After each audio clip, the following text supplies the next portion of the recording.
इससे पहले कि जहालत की हैवी बाइक दौड़ाते हुए रियासत मदीना इय्याक नअबुदु व इय्याक नस्तईन की तरह अमर बिल मारूफ का भी मजाक बनाकर अल्लाह के अजाब को दावत दें, मैं कुछ चीजें आपके सामने रखना चाहता हूं अपना फर्ज समझकर, क्योंकि रोजे कयामत बुग़्ज़ व तासुब की इस जंग में हक पर उठना चाहता हूं।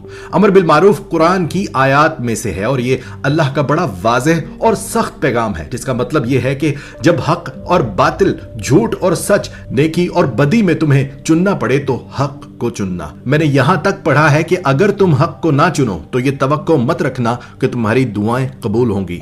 इससे अंदाजा लगा लें कि अल्लाह पाक खुद मौका देकर फरमाता है कि हक पर चलना, वरना मैं तुम्हारी दुआएं तक कबूल नहीं करूंगा। कुछ हदीस और कुरान की आयत पढ़ने के बाद यह वीडियो बनाने का फैसला किया है कि हो सकता है हर चीज को मजाक और बुग़्ज़ की खुराक समझने वाले मेरे कुछ भाई अल्लाह के गजब से डर जाएं और फिर एक बार फिर सोचें और फलाह पा जाएं। अब आते हैं उस बात पर कि कोई पूछता है कि ठीक है मैं हक का साथ देता हूं, पर कैसे मालूम करूं कि कौन हक पर है और कौन नहीं। हालांकि यह बात बहुत वाज़ेह है, लेकिन फिर भी मैं कुछ निशानियां बता देता हूं। जो 70 सालों से सियासत कर रहे हैं वो हक पर होते तो ये इमरान खान सियासत में आता ही क्यों, और मेरे मुल्क का बच्चा बच्चा लाखों का मकरूज होता ही क्यों। हक पर वो है जो कहता है कि झुकना सिर्फ अल्लाह के आगे है, हम मगरिब और अमेरिका समेत किसी के गुलाम नहीं है।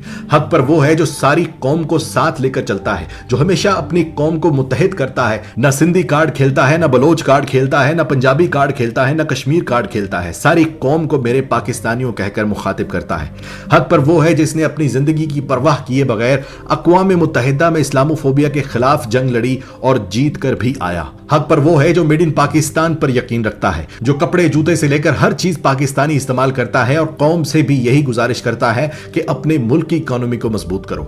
हक पर वो है जो कहता है कि अवाम के पैसे से लोटों को खरीद कर अपनी हुकूमत बचाने से बेहतर है कि मेरी हुकूमत चली जाए, क्योंकि मैंने अल्लाह को भी जवाब देना है। हक पर वो है जिसने पाकिस्तान बनने से लेकर आज तक का कानून बदल कर रख दिया कि अमीर और गरीब में फर्क है। उसने करके दिखाया कि अस्पतालों में, स्कूलों में इलाज और तालीम गरीब अमीर के लिए यकसा हो। हक पर वो है जिस पर रेहाम खान जैसी औरतों ने बदतरीन इल्जाम लगाए, मगर उसने जिंदगी में आज तक किसी औरत की बात का जवाब नहीं दिया, सिर्फ इसलिए कि हर औरत को काबिल एहतराम समझता है। और सबसे बड़ी निशानी हक पर होने की यह है कि सारे बदकिरदार करप्ट हुक्मरान एक होकर उसके खिलाफ इकट्ठे हो गए हैं। और ये इतनी वाज़ेह निशानी है कि अफ्रीका के किसी जंगल में कोई कुक्कू बनाना भी अगर हक को बातिल का अंदाजा लगाना चाहे तो इशारे से बता देगा कि इस वक्त का मारूफ इमरान खान है और मुनकर ये सारी जमातें हैं। ऐसी 50 और निशानियां बता सकता हूं, लेकिन फिर हम अशरफुल मखलूकात ही कैसे जो खुद अंदाजा न लगा सकें। आखिर में इज्तिमाई दुआ है,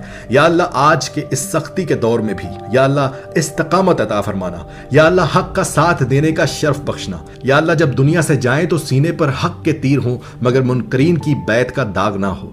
या अल्लाह मेरे मुल्क की हिफाजत फरमा, या अल्लाह जिस जिसने मेरे मुल्क को नोचा, जिस जिसने वतन अजीज को कमजोर किया उसे निशाने इबरत बना दे। या अल्लाह मेरी आने वाली नस्लों को भी पाकिस्तान का एक सच्चा सिपाही बनाना।